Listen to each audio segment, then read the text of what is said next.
వేణుస్వామి నిజ స్వరూపాన్ని బయటపెట్టిన ఒక సీనియర్ జర్నలిస్ట్ అని చెప్పుకోవచ్చు. సో మరి గత కొద్ది రోజుల నుంచి కావచ్చు, గత కొద్ది సంవత్సరాల నుంచి కావచ్చు, ముఖ్యంగా సెలబ్రిటీలు, రాజకీయ నాయకులు, ప్రముఖుల జ్యోతిష్యం చెప్తూ ఫేమస్ అయ్యాడు వేణుస్వామి. సో మరి ఆయన చెప్పేవన్నీ కూడా దాదాపుగా నిజమవుతాయి, ఆయన చెప్పిన మాట ప్రతి ఒక్కటి కూడా జరుగుతుందనే విధంగా కూడా చాలా మంది నమ్మినప్పటికీ రీసెంట్ గా చెప్పిన కొన్ని జ్యోతిష్యాలు మాత్రం తనకు వ్యతిరేకంగా అవి అవ్వకపోవడం, కొన్ని వివాదాల్లో చిక్కుకున్నాడు వేణుస్వామి. సో మరి ప్రజెంట్ అయితే ఆయనకు సంబంధించి రీసెంట్ గానే మనకు శోభితా ధూళిపాల నాగ చైతన్య ఎంగేజ్మెంట్ జరిగినప్పుడు కూడా కొన్ని వివాదాస్పద కామెంట్లు కూడా ఆయన చేయడం జరిగింది. సో అప్పట్లో చూసుకుంటే కొన్ని విషయాలు రాజకీయాల పరంగా, అటు ఆంధ్రప్రదేశ్ ఎలక్షన్స్, తెలంగాణ ఎలక్షన్స్ పరంగా చూసుకుంటే, ప్రభాస్ పరంగా, పవన్ కళ్యాణ్ పరంగా చూసుకుంటే ఆయన చెప్పిన జ్యోతిష్యం మాత్రం ఆయనకు రివర్స్ అయిపోయింది. అప్పుడు అందరు ఫ్యాన్స్ అందరూ కూడా వ్యతిరేకం అవ్వడం వల్ల ఇప్పటి నుంచి నేను సెలబ్రిటీల సంబంధించి వాళ్ళ జోస్యం నేను చెప్పనన్న విధంగా కూడా ఒక శపథం చేసిన వేణుస్వామి సరేలైన చెప్పిండు కదా, అసలు ఎవరు కూడా మళ్ళీ ఎవరి జాతకం కూడా జోలికి పోడనే విధంగా కూడా అనుకున్నప్పటికీ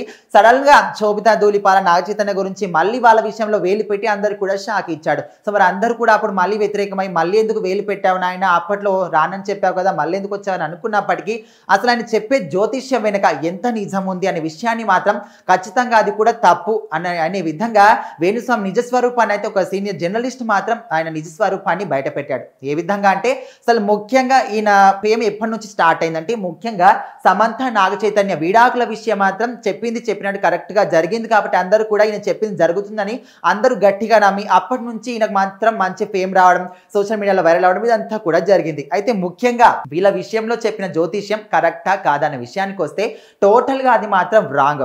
అది ఎలాంటి ఆయన జ్యోతిష్యం చూసి కానీ, వాళ్ళ జాతకాలు చూసి కానీ ఆ విషయం మాత్రం చెప్పలేదు. ఏ విధంగా అంటే ముఖ్యంగా సమంత నాగ చైతన్య ఫోన్ ట్యాపింగ్ ద్వారా ఆయన మాత్రం ఈ విషయాలు తెలుసుకొని దాన్ని అయితే బయటపెట్టడం జరిగింది. ఏ విధంగా అంటే వాళ్ళ ఫోన్ ట్యాపింగ్ ద్వారా ఎవరైతే కొంతమంది పార్టీలకు వెళ్ళినప్పుడు అక్కడ ఎవరైతే కొంతమంది విశ్లేషకులు ఉంటారు కదా, వాళ్ళతోని మాట్లాడి నిజాలన్నీ కూడా తెలుసుకొని అసలు వాళ్ళ జీవితంలో ఏం జరుగుతుంది, ఇది జరుగుతుందా, అది జరుగుతుందా, నిజాలేంటి ప్రతి ఒక్కటి కూడా తెలుసుకొని Naga Chaitanya and Samantha phone tapping ద్వారా నిజాలన్నీ కూడా తెలుసుకొని అసలు వాళ్ళు ఖచ్చితంగా ఫోన్ ట్యాపింగ్ చేశారంటే వాళ్ళు ఏం మాట్లాడుకుంటున్నారు, ఏం చేస్తున్నారు, ఏం చాటింగ్ చేస్తున్నారు, ప్రతి ఒక్క విషయం కూడా మనకు బయటకు వస్తుంది. సో అలాంటివన్నీ కూడా తెలుసుకొని వాళ్ళు ఖచ్చితంగా విడాకులు తీసుకోబోతున్నారనే విషయాన్ని మాత్రం వేణుస్వామి బయటకు తీసుకొచ్చారు.